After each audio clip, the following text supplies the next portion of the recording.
It's pretty simple. If you don't think that business and punk go together, I guess this isn't the channel for you. Toodaloo.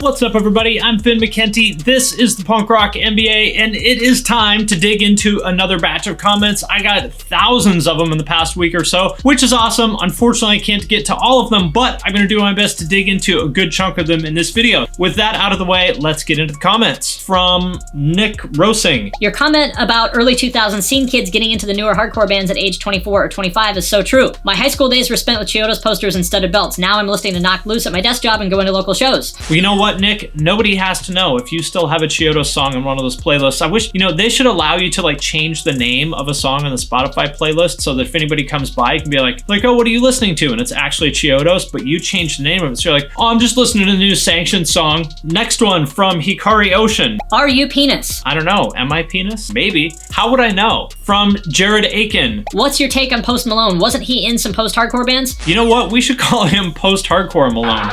He tried out for Crown the Empire, and for whatever reason, he didn't end up in the band, but I don't know if he was in another band. My take on Post Malone is that he is a super fucking talented guy. I think he's only like 22 or something like that. Really young, incredibly talented. I don't really like his music. I'm not into the whole like rock star drugs, partying, hooking up with random groupies. I'm not into that shit, so it's not for me, but I certainly respect his talent. Seems like a pretty fucked up guy, so I would not be surprised if he's the next one to die. I hope he doesn't. But yeah, that's what I think about Post Malone. Super talented, probably also super fucked up. Hopefully he doesn't die. From Clay Campbell. You should do an episode where you worship Parkway Drive, as all people should. I want to know more about Parkway Drive. I've been puzzled by this band for a long time because they have this just massively rabid fan base that absolutely loves them, and I don't really understand why. So I would love it if you guys would tell me in the comments. I'm not putting them down. I think they seem like really cool guys. Their music is good, but nothing about it is all that special to me. They're very like unassuming guys that, they don't have like that big rock star personality or anything. As a business, as a marketing guy, I always want to understand why people love the things that they do, and I cannot figure this one out. So for all you Parkway Drive fans, tell me in the comments, what am I missing? Why do you love this band, and why do they have this like rabid fan base? Next up, I got a couple comments about how I'm not punk, which I'm actually surprised given the name of the channel. I'm surprised I don't get more of these, but here's a couple that I thought I would share with you along with my thoughts on it. From AK, really confused with this channel. Haven't heard anything about punk rock. Propaganda, Early Lagwagon, Strung Out, check them out. Okay, I saw those bands 20 years ago. I'm very familiar with them. I got the Propaganda album when it came out in 94 or whatever. I think it's interesting that everyone has their own idea of what punk is. Like for some people, it's the Sex Pistols. For other people, it's like, early 80s, like Minor Threat, Black Flag. This guy thinks it's 90s skate punk. And to me, the larger takeaway here is that nobody owns the idea of what punk is. I think for a lot of people, their definition of it is punk is what I listened to when I was at this age, at this point in my life, and everything else is not punk. But the problem is there's a million other people out there that think the same thing, only about a different slice in time, right? So to me, it's kind of silly to like debate what is and isn't punk. And it's really not even about the sound of the music. It is about like an attitude, and it's a lifestyle to me more than it is a sound. That said, I do want to talk about 90s skate punk because I liked that stuff a lot back in the day, especially Strung Out. They're definitely my favorite of all those bands. So I will talk about 90s skate punk in the future. Next one, kind of similar, from Internet Connection, which by the way, 10 out of 10 name. LOL, what the hell? Hardcore scene, this is pop music, commercialized crap. You got tattoos and flyers up behind you, yet you're using words like entrepreneurial startup marketing strategy. Very lame, dude. Okay, so this guy is one of the people who kind of operate from this like business isn't punk mindset,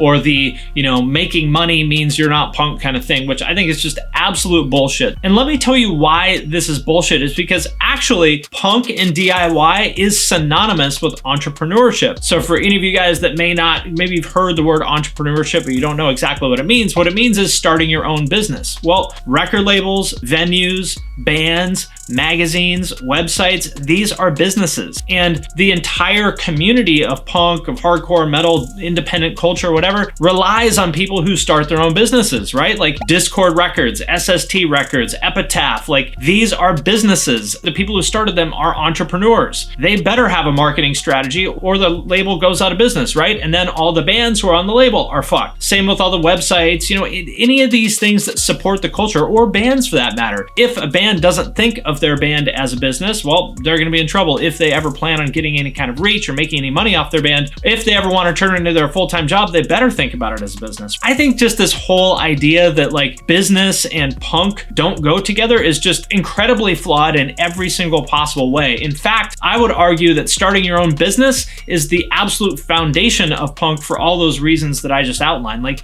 if you want to help out your local scene, there's probably nothing better you can do than start a venue and book shows there and then run it as a successful business so that you can afford to pay the bands who come through, right? It's pretty simple. If you don't think that business and punk go together, I guess this isn't the channel for you.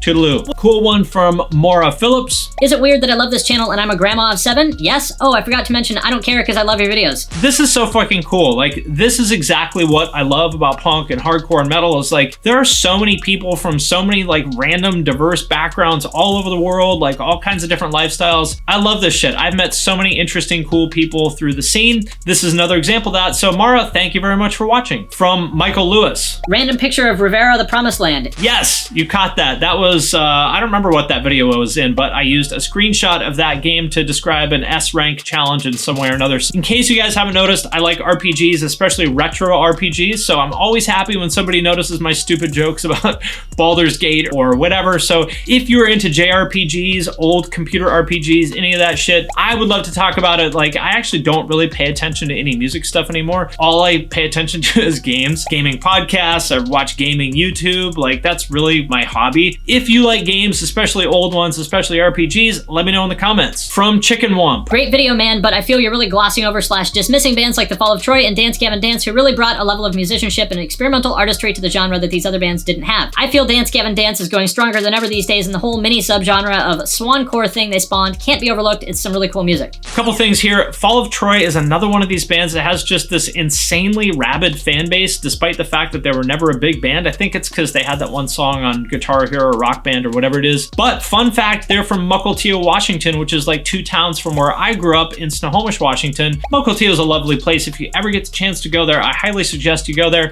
Check out the ferry terminal there. There's a nice little beach there. A lot of cool like anemones and shellfish and stuff if you look around in the rocks. But anyway, back to the point of this question. Dance Gavin Dance, yes, absolutely. They are a really cool example of a band that has succeeded on their own terms. Like, they do shockingly well. I don't remember the stats off the top of my head, but like they're consistently like in the Billboard top 20, which is really shocking to me because their music is weird and they've clearly never made any attempt at like commercializing it or, watering it down to make it more accessible. They do things on their own terms and they're winning. Next one from Eho. Your videos gave me sleep paralysis. Fuck you, mate. Wow. Well, look, I'm sorry to hear that, but I'm glad that you recovered in time to post this comment. So thanks for watching. From Walter the Einstein Frog. I didn't like Taking Back Sunday and I even disliked most of the members personally, but to their credit, they were hardcore kids. Funny thing about them, their singer was originally their bassist and they started out as a Christian emo band who sang about how abortion is wrong, etc. I will never forget seeing them play some backyard show where a kid wearing a shirt that said straight edge porn-free youth with Jesus on it. I love this stuff. For any of you Under Oath fans, listen to the song off their very first album with Dallas. I forget the name of it. Like, there's a part where he screams, "You should have thought of the baby before you had sex." Straight edge porn-free youth. I love it. From Psyche. What do you think about Stick to Your Guns? What I think about Stick to Your Guns is that they're fucking awesome. I've known Chris for a long time that plays guitar in Stick to Your Guns. They're all like legitimate hardcore kids, or not kids because they're all old men too, like me, but super cool guys, great music, love them. Also got a chance to hang out with Jesse a little bit last week actually when they played here. Love that band. From Alpha Fairfox S. What killed Nightcore? Wow, now that is a video idea I can get behind. Nightcore killed Nightcore. And lastly, from Pressure 609, why do you do this? Well, I'll tell you why. I have a few reasons for it. Number one is because I think it's important for me professionally. I am a marketer. That's what I do for a living. I'm the director of marketing for URM Academy, which is an online education platform for rock and metal producers. You can check it out at urmacademy.com. Basically, I think it's always kind of weird when people say that they're like an expert at social media or blogging or whatever it is, but then they haven't done it for themselves. Like, you see these people say they're an Instagram expert, but they have like 200 followers. I'm like, well, if you're such an Instagram expert, why don't you have more followers? And I know it's not quite that simple because there are people who are great at social media that just don't care about doing it for themselves, but I wanted to prove to the world and to myself that I could do this. So that's part of why I did it. And it was hard. Like for the first like 6 or 8 months, I didn't really get a lot of views or traction. Like nobody really gave a shit. And the thing that kind of made it click is I got a shout out from my friend Fluff, Ryan Bruce. Thank you for that. That gave me one big spike, and then I kind of built on that. And when I put out my first video about Bring Me the Rise and how they got big, that's when it just like really popped. And I've gotten like, I think about 13,000 subscribers in the last month. So that's reason number one, is I just wanted to prove to myself and to the world that I understand how YouTube works as a marketer. Thing number two is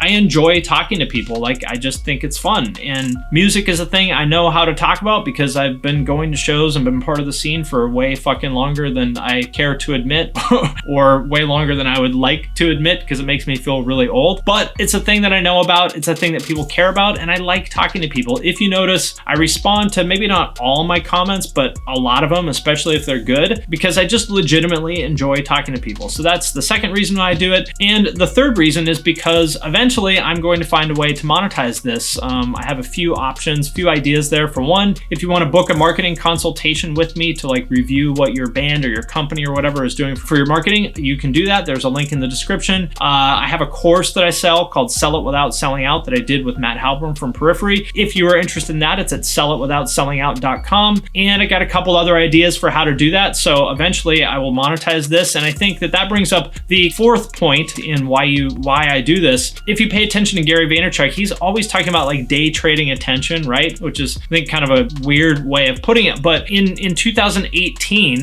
the most valuable resource in the world is attention, because people have so many things competing for their attention, whether it's, social media and video games and hanging out with their friends and school and work and family and blah, blah, blah, blah, blah, blah, blah. If you want to be able to like successfully market anything to them, you've got to be able to get their attention. And so with that in mind, I'm always working on my own ability to get attention, right? And so that's kind of why I do this, because I believe that if you want to be successful, if you want to have like freedom, you need to be able to control attention. So that's what I'm learning how to do on this channel. And I don't know if that makes sense or sounds weird, but yeah, there you go. That's why I do it. Those four reasons.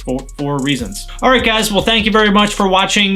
Those are all the comments that I feel like answering for today. If you have a question about business or marketing or what my favorite RPG is, then let me know in the comments. I'll answer it in a future video. And thank you guys for watching. If you found it entertaining or informative or anything else like that, I would love it if you would subscribe, like the video, leave a comment, share with a friend, all that happy horse shit. With that, I'm going to sign off for now, but I will see you next time.